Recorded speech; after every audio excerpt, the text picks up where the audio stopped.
Bismillahirrahmanirrahim. Assalamu alaikum. My name is Tuba Zulfikar. Today we are going to start the third chapter of class 9th, Biodiversity.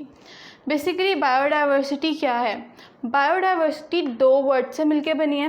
Bio means life and diversity means variety. अब biodiversity में हम लोग देखते हैं variety of plants, animals, micro organisms, जितने भी living organisms हैं उनकी ऑल ओवर द वर्ल्ड, पूरे बायोस्फीयर पे, हमारे इकोसिस्टम में उनकी वैरायटी की डिस्ट्रीब्यूशन किस तरह हुई है वो हम कहाँ स्टडी करते हैं? बायोडाइवर्सिटी में. अब वैरायटी से हम लोगों को क्या फ़ायदे होते हैं और हम लोग जो इसकी डिस्ट्रीब्यूशन है उसको किन बेसिस पे स्टडी करते हैं, वो बेसिस क्या है? डिपेंड करती है. बायोडाइवर्सिटी किन किन चीज़ों पे डिपेंड करती है?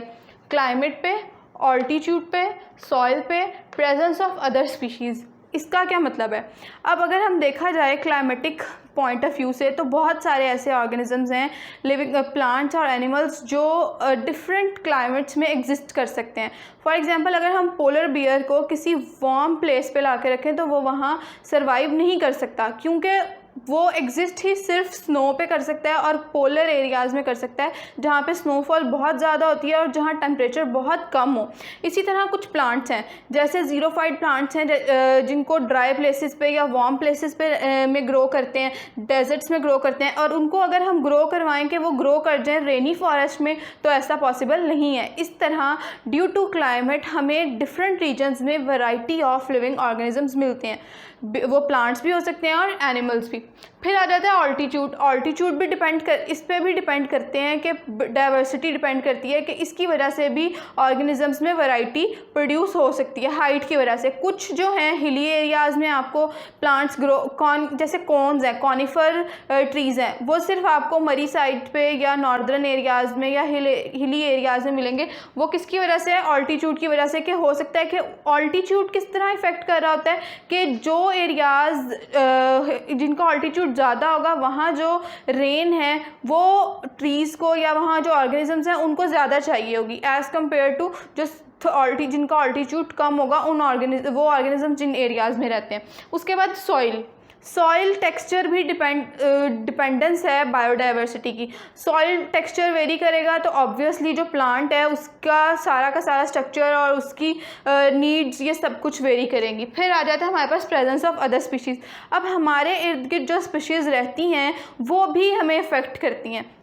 Then comes distribution of biodiversity. और इनको हम लोग ये डिपेंडेंस हो गई कि इन चीज़ों पर डिपेंड करती है कोई भी ऑर्गेनिज्म की वैरायटी. फिर कुछ जो ऑर्गेनिजम्स हैं वो ट्रॉपिकल रीजन्स में रहेंगे, कुछ टेम्परेट यानी कि जहाँ का जो टेम्परेचर है वो मॉडरेट होगा, ना ज़्यादा गर्म और ना ज़्यादा सर्द. कुछ रहते हैं पोलर रीजन्स में जैसे पोलर बियर्स वगैरह. अब बायोडाइवर्सिटी की इम्पॉर्टेंस क्या है ह्यूमन लाइफ में? सबसे पहले तो जितनी वैरायटी होगी ऑर्गेनिजम्स की, हमारे पास वैरायटी ऑफ फूड हम ऑब्टेन कर सकते हैं. अब अगर हम देखें जो एप्रीकॉट है, अखरोट वगैरह है, वो सिर्फ हिली एरियाज़ में ग्रो कर सकता है, तो वो भी एक सोर्स ऑफ फूड है. इस तरह टिम्बर, जो वुड हम लोग लेते हैं फर्नीचर के लिए, वो फर्नीचर मैन्युफैक्चरिंग के लिए, वो सब कहाँ से हम लोग ऑब्टेन कर रहे हैं? डिफरेंट रीजन से. तो जितनी ज़्यादा वैरायटी होगी फूड के लिए भी वो उतनी ही ज़्यादा बेनिफिशियल होगी. फिर ड्रग्स, बहुत सारी ड्रग्स ऐसी हैं जो एनिमल्स और प्लांट्स से ऑब्टेन की जाती हैं. अब हम डिफरेंट एनिमल्स देखेंगे, उन पे टेस्टिंग करेंगे, उनसे जो भी प्लांट्स होंगे उनसे जो भी एक्सट्रैक्शंस, कुछ भी केमिकल एक्सट्रैक्ट होगा, उसको हम एज अ ड्रग जहाँ भी हमारा यूज़ बेनिफिशियल होगा हमारे लिए, हम उसको वहाँ यूज़ कर सकते हैं. फिर हमारे पास आ जाता है इंडस्ट्रियल मटेरियल. अब मैंने जैसे आपको बताया कि टिम्बर है, वुड है, और बहुत सारे एनिमल्स हैं जिनकी जो खालें हैं वो as a industrial material use की जाती हैं. फिर है मेंटेनेंस ऑफ इकोसिस्टम. इस तरह इकोसिस्टम पे कोई बर्डन नहीं होता. जब organism all over the ecosystem divide होंगे, डिस्ट्रीब्यूट हुए होंगे, तो जो सोर्सेज हैं, मतलब उन्होंने जो वसाइल इस्तेमाल कर में लाने हैं अपने फूड, शेल्टर, हैबिटेट, रहने की जगह, खुराक, अगर सारे एक जगह इकट्ठे हो जाएंगे जाएंगे तो वहाँ पे कंपटीशन बहुत ज़्यादा हो जाएगा और वहाँ पे सर्वाइव करना ऑर्गेनिजम्स के लिए मुश्किल हो जाएगा। इस तरह डिस्ट्रीब्यूशन क्या करती है, डाइवर्सिटी क्या करती है, हेल्प आउट करती है कि सब अपनी अपनी जगह पे रह के वहाँ से अपना सोर्स ऑफ फूड, शेल्टर और हैबिटेट ऑब्टेन कर सकें। Then comes recycling of nutrients. अब न्यूट्रिएंट्स जो भी वो इस्तेमाल करेंगे एट द एंड क्या होगा कि वो ऑर्गेनिज्म अगर मर जाएगा तो वो दोबारा से सॉइल का पार्ट बन जाएगा और इस तरह उसने जो भी इनटेक किया होगा इकोसिस्टम से, जो जो इन मिनरल्स और जो भी न्यूट्रिएंट्स उसने इन्वायरमेंट से इनटेक किए होंगे वो दोबारा से रिसाइकल होकर सॉइल या इन्वायरमेंट में शामिल हो जाएंगे। फिर हम लोग देखते हैं कि अब हम सारे ऑर्गेनिजम्स को इस तरह पढ़ना बहुत मुश्किल है, तो साइंटिस्ट ने हमारी कन्वीनियंट के लिए क्या किया, क्लासिफिकेशन एक वो स्ट्रैटेजी अडॉप्ट की, जिसमें क्या हुआ कि हमने ऑर्गेनिजम्स को, वो प्लांट्स हैं, एनिमल्स हैं, माइक्रो ऑर्गेनिजम्स हैं, उनके ग्रुप्स और सब ग्रुप्स बना लिए। अब ये ग्रुप्स और सब ग्रुप्स किन बेसिस पे थे, अगर उनके अंदर सिमिलैरिटीज़ हैं तो उनको एक ग्रुप में रख लिया, डिफरेंसेस की बेस पे ग्रुप्स बना लिए कि इसमें और इस प्लांट में ये डिफरेंस है तो ये डिफरेंट ग्रुप्स में आएगा। इसके बाद हमारे पास आता है कि हमारे अभी तक प्लांट्स की जो नोन एनिमल्स, अभी तक रिसर्च, अकॉर्डिंग टू रिसर्च जो बायोलॉजिस्ट को पता है 1.5 मिलियन स्पीशीज़, ये सिर्फ स्पीशीज़ हैं, उसमें कौन कौन से एनिमल्स आते हैं ये स्पीशीज़ नोन है टू बायोलॉजिस्ट, और 0.5 मिलियन टाइप्स ऑफ प्लांट्स जो हैं वो अभी तक होंगे बहुत सारे, लेकिन जो पता है, जिनकी रिसर्च हो गई है, जो कंफर्म हो गए हैं, वो ये हैं। अब क्या होता है कि हम लोग जो भी क्लासिफिकेशन करके ग्रुप्स और सब ग्रुप्स बनाते हैं वो उनका साइज़ वेरी करता है कि सिंपलेस्ट से कम्प्लेक्स की तरफ, कि पहले हम सिंपलेस्ट का ग्रुप, फिर उससे कम्प्लेक्स, फिर मोस्ट कम्प्लेक्स, इस तरह हम लोग क्या कर देते हैं, साइज़ बनाते हैं अपने ग्रुप्स और सब ग्रुप्स का। फिर आता है हैबिटेट, फिर अकॉर्डिंग टू हैबिटेट, जिस तरह हमने पीछे डिवाइड किया हुआ था कि ये ट्रॉपिकल रीजन्स में आ रहे हैं, ये टेम्परेट रीजन्स में आ रहे हैं, ये पोलर रीजन्स में आ रहे हैं, ये भी एक पॉइंट नज़र में रखा जाता है कि इसको देखते हुए भी हम क्लासिफिकेशन करेंगे। अब ज़रूरत क्यों पड़ी क्लासिफिकेशन की?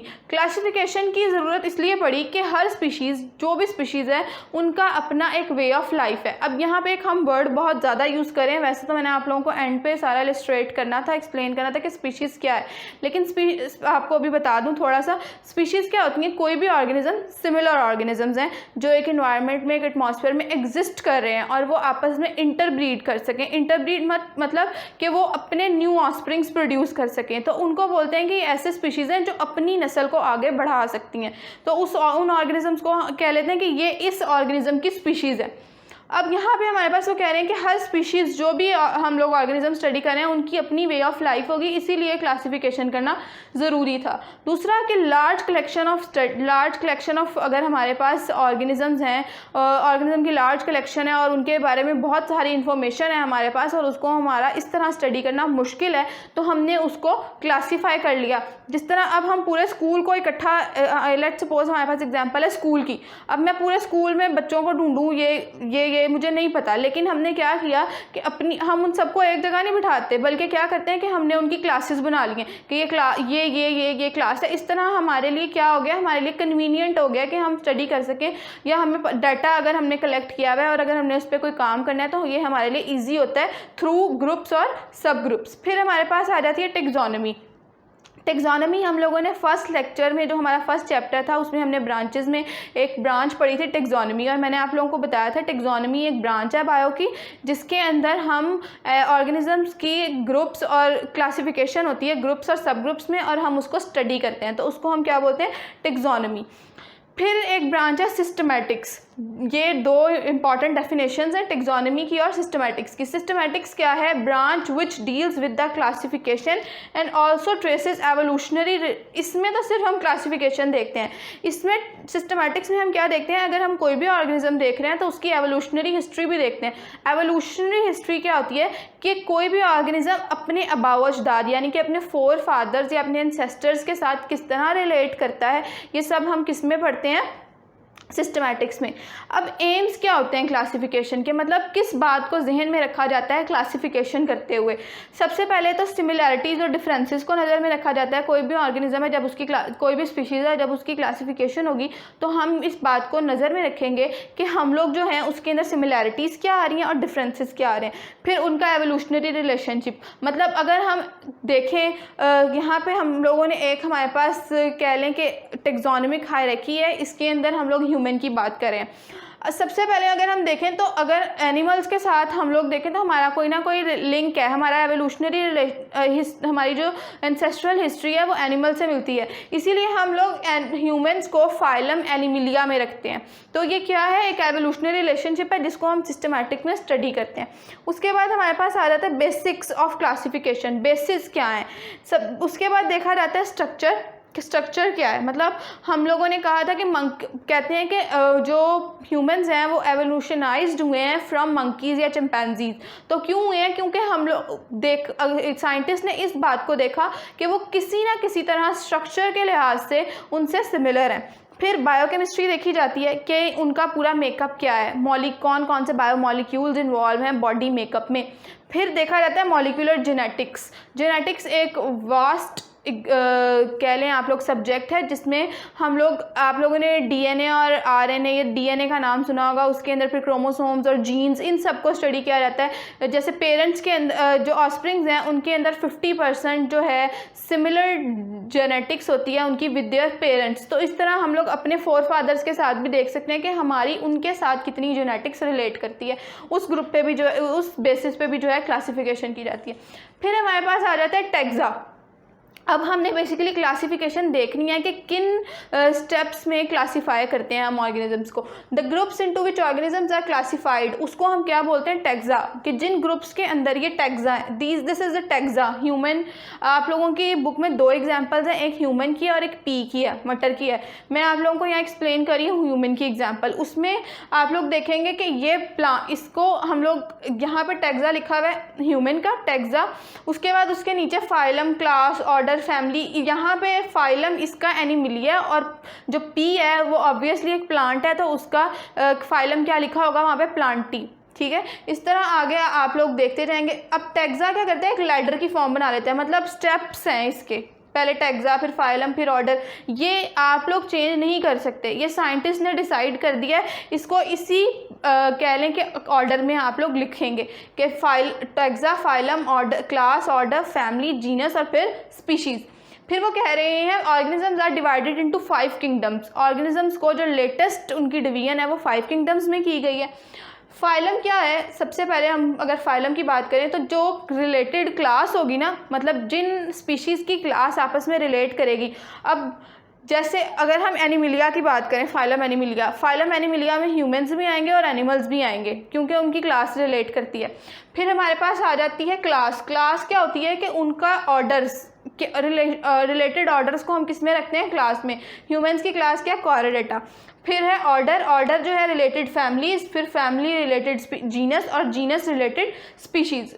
ह्यूमन की उसके बाद हम लोगों ने यहाँ तक देख लिया था। ऑर्डर है इसका मेमिलिया। अब जितने भी मैमल्स होंगे वो किस ऑर्डर में आएंगे, मेमिलिया में। मतलब एनिमल्स भी जो मैमल्स होंगे जो क्या करेंगे, मैमल्स की क्या होती हैं स्पेसिफिकेशंस, कि वो क्या करते हैं, giving birth to their offspring and feed their offspring on their milk. ये मैमल्स हैं और have fur on their bodies. तो जो भी एनिमल्स जिनके अंदर मैमल्स वाली स्पेसिफिकेशंस होंगी उनको हम ऑर्डर मेमिलिया में रखेंगे। फिर आती है फैमिली। फैमिली है यहाँ पे इसकी प्राइमेट्स, और जीनस है होमो, और इसकी स्पीशीज़ है होमो सेपियंस। अब होमो सेपियंस जो है वो दो चीज़ों से, जो साइंटिफिक नेम है वो दो चीज़ों से मिलके बनता है। First is genus and second is species.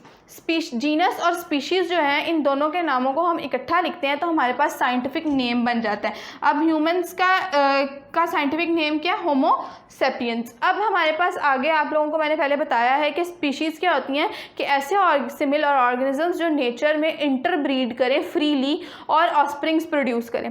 अब क्या होता है कि जो इंटरब्रीडिंग होती है उसके अंदर हम लोग फ्रीली इंटरब्रीड करवा रहे हैं, लेट्स सपोज के एक हॉर्स और एक डोंकी को। अब वो दोनों क्या हैं, सिमिलर हैं, इन अ वे सिमिलर हैं। अगर हम उनको आर्टिफिशियली इंटरब्रीड करवाते हैं तो उनसे जो न्यू ऑस्प्रिंग आएगा वो हो सकता है कि उसके अंदर ये क्वालिटीज़ ना हो कि वो आगे अपनी नस्ल बढ़ा सके। जैसे इनके इंटरब्रीड से हमारे पास क्या आएगा, इनफर्टाइल म्यूल, जिसको हम खच्चर कहते हैं। उसके बाद वो कह रहे हैं कि दो तरह से हम लोग ब्रीडिंग करवा सकते हैं। एक आर्टिफिशियल क्रॉस ब्रीडिंग खुद से, एक होती है नेचुरल ब्रीडिंग। मतलब अगर डोंकी है तो वो डोंकी के साथ ब्रीड करके तो उसकी जो न्यू आप लोग लोग कह रहे हैं जनरेशन आएगी या उसकी जो नई नस्ल होगी वो डोंकी होगा, लेकिन हम आर्टिफिशियली क्रॉस ब्रीडिंग कैसे करवाते हैं, अपनी मर्जी से ब्रीड करवाना है। फिर आते हैं organism with asexual reproduction. Asexual reproduction में हमारे पास यूनिसेलुलर ऑर्गेनिजम्स होते हैं जैसे बैक्टीरिया वगैरह, उनके अंदर सेल्फ ब्रीड मतलब वो उनको किसी और पार्टनर की ज़रूरत नहीं होती इंटरब्रीडिंग के लिए, बल्कि वो खुद ही अपनी जो जनरेशन है उसको आगे रिप्रोड्यूस करते हैं। हिस्ट्री ऑफ, अब जो क्लासिफिकेशन है इसकी हिस्ट्री क्या है, मतलब जो हमने सारा पढ़ा है ये कहाँ से स्टार्ट हुआ था। सबसे पहले एक साइंटिस्ट हैं एरिस्टोटल, उन्होंने क्या किया था, उन्होंने सिस्टम ऑफ क्लासिफिकेशन को इंट्रोड्यूस करवाया था कि क्लासिफिकेशन होनी चाहिए। और सबसे पहली जो क्लासिफिकेशन हुई थी वो 2 किंगडम्स बनाई गई थी। कौन कौन सी 2 किंगडम्स, एनिमिलिया और प्लांटी, मतलब इसके अलावा कोई किंगडम नहीं थी। इन्हीं 2 किंगडम्स में उसने जो प्लांट्स है सारे वो प्लांटी में रख दिए, जो एनिमल्स थे वो सारे किंगडम एनिमिलिया में रख दिए। उसके बाद आते हैं हमारे पास अबू उस्मान अल हिजाजी। इन्होंने क्या किया था, इन्होंने 350 स्पीशीज़ जो हैं उनकी करेक्टरिस्टिक्स बताई थी। अब जब उनको करेक्टरिस्टिक्स पता चल गई कि 350 जो स्पीशीज़ हैं उनके अंदर ये खसूसियात हैं, ये करेक्टरिस्टिक्स हैं, ये वो रखते हैं, डिफरेंट फीचर्स रखते हैं या सिमिलर फीचर्स रखते हैं, तो इस तरह क्लासिफिकेशन अगले साइंटिस्ट के लिए या अगले बायोलॉजिस्ट के लिए क्लासिफिकेशन करना आसान हो गया। फिर आते हैं हमारे पास इब्नुल रुश्द। उन्होंने क्या किया था, एरिस्टोटल ने एक बुक लिखी थी दी एनिमिनिया, उसको उन्होंने ट्रांसलेट किया था इनटू अरेबिक। फिर हमारे पास आते हैं एंड्रिया। एंड्रिया ने क्या किया था, डिवाइड प्लांट्स इनटू 15 ग्रुप्स। उसने प्लांट्स के 15 ग्रुप्स बनाए थे जिसको हमने क्या कहा, जेनरा। फिर जॉन रे, ये एक नेचुरलिस्ट है, इन्होंने इंपॉर्टेंट काम किया था किस पे, प्लांट्स पे। फिर है हमारे पास अगस्टस, उन्होंने क्या किया था, उन्होंने टैक्सा को इंट्रोड्यूस करवाया था। ये सबसे पहले किन्होंने इंट्रोड्यूस करवाया, ये अगस्टस ने। फिर हमारे पास आते हैं टॉरेन फोर्ट, इन्होंने क्या किया था, क्लास और स्पीशीज़ कि ये होनी चाहिए क्लासिफिकेशन में, इसको इंट्रोड्यूस करवाया था। और कार्लस लीनियस, इनको आप आगे भी देखेंगे नॉमेनक्लेचर में, इन्होंने क्या किया था, इन्होंने 5 किंगडम क्लासिफिकेशन को इंट्रोड्यूस करवाया था और इन्होंने बहुत इंपॉर्टेंट काम किया था ऑन क्लासिफिकेशन। आज का हमारा लेक्चर यहीं ख़त्म हुआ। आप इस वीडियो को लाइक करें, चैनल को सब्सक्राइब करें और बेल आइकन को प्रेस करें, और अगर कोई क्वेश्चन हो तो कमेंट बॉक्स में पूछ सकते हैं। Thank you.